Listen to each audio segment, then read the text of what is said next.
Hi artists, let's look at some examples of Mendhi or this henna drawing. I searched, this is just a Google search of simple Mendhi designs, and I think I clicked also step by step. So let's just look first. These are very intricate, detailed designs. I also see a lot of flowers. I see a lot of more round shapes. So we're going to keep that in mind while we design a patterned sort of hand that's similar to this sort of idea. So let's pull up my camera. You're going to need a piece of paper, a pencil, a Sharpie, and then some crayons later on. So let's put our name on the back of our paper and our class code, of course. Flip that over. Now we need to think about how we can make this paper have an interesting composition or arrangement. So I am going to try to put two hands on my paper. I think one hand would also work fine, but I am going to put my hand sort of coming into the page from the side. So I'm going to push down with my hand and then trace around carefully. It's always a good idea to press lightly so that we can change things we don't like. So I have one hand coming in here. Now, I don't know if I will be able to trace my right hand because I use my right hand to draw with. So that might be a little tricky. So I'm just going to use my same hand again to add in, maybe I'll do something like this. So make an interesting composition by tracing one or more hands on your paper. So now I have something like this. So let's just take a second and go back and look at our designs again for a little more inspiration.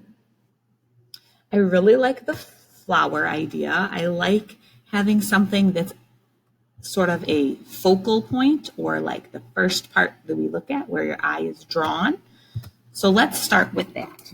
I'm going to start with sort of a circular pattern in the center here of this hand. Again, we're going to draw light till we get it right.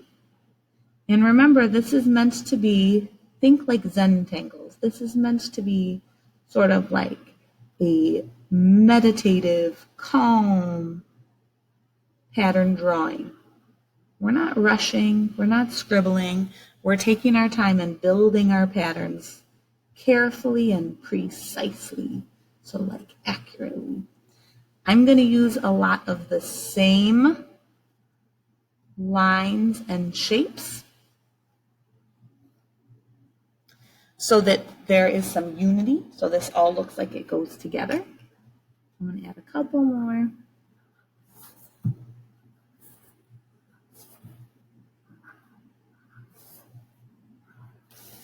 So I'm going to pause there and catch up a little bit and then show you a little more progress.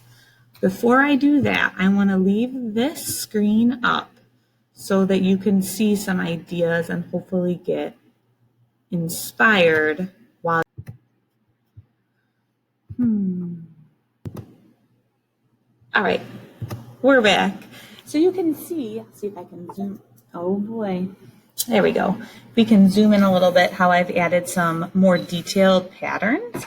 I've also done a lot of shapes that repeat and lines that repeat because in a pattern for things to look like they go together, you have to do some of the same things more than once. So similar shapes or lines or it could be colors, not for this specific project, but that could also show good pattern and unity. So there are all my designs. I feel like that is pretty complete.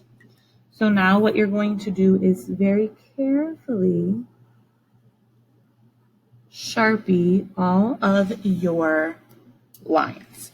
So I'm going to pause the video again and get mine all carefully traced, and then we'll come back together and talk about how to finish this project. So right now you're going to Sharpie your.